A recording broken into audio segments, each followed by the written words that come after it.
Good morning, folks. Here we are, November 6th, and what I want to go over today is the cell membrane bubble lab.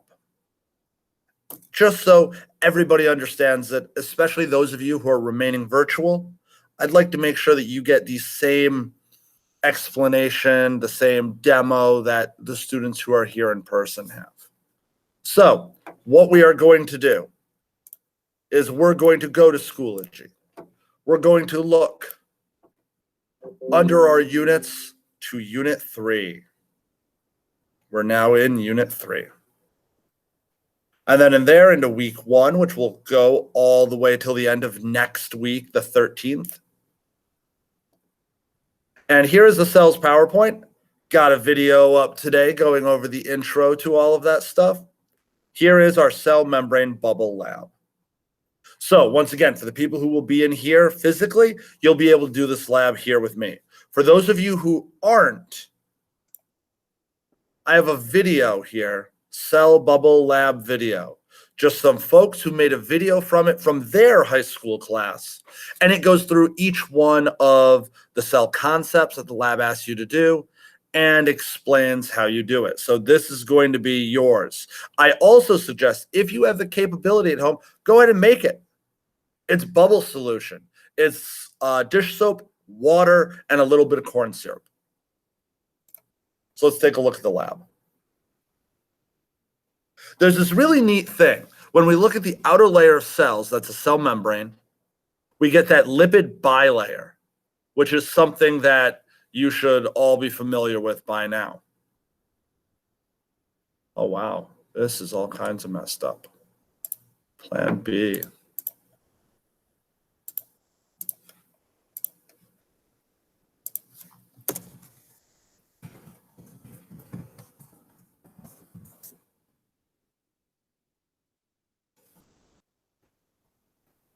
All right, so the interesting thing about this is that in a normal lipid bilayer, like you see here on the right, you see that that lipid bilayer is set up normally with those hydrophobic tails pointed inward, and that keeps water out on either side.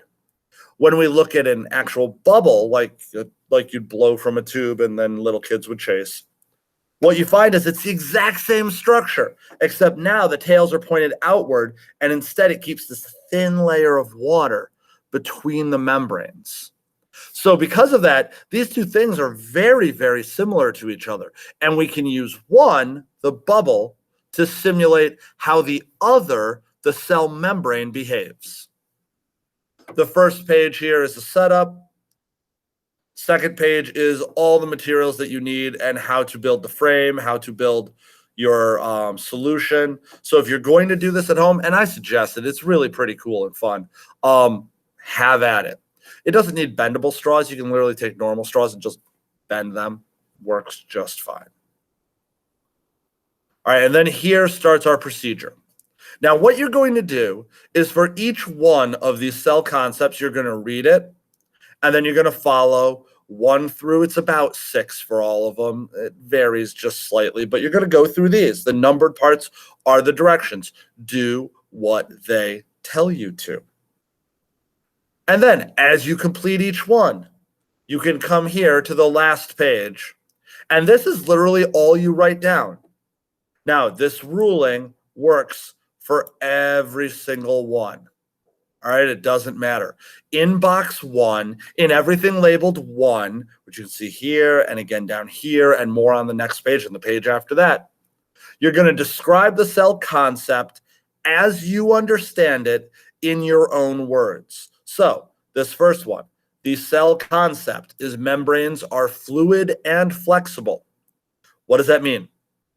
In box number 1 right here, this top one, I want you to explain that in your own words. So if I tell you something is fluid and flexible, what do you expect to see or how it's going to react? What does that mean? What expectation does that give you?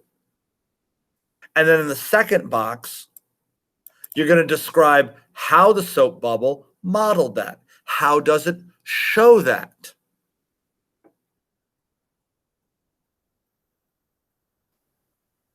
It's pretty straightforward and relatively easy. So if you tell me, as an example, that something is fluid and flexible, I think that it can bend and move. I think that it's going to change a bunch, right? So I'd write that down for number one, that it can bend and move and will change a bunch. And then how does it show it? Well, you'd have to go through the steps, and it tells you to take that frame with your bubble and bend it in different directions to see how the membrane bends with it, to wobble it around so it starts doing this flowing kind of ocean wave thing. All of that shows me that it moves, that it changes.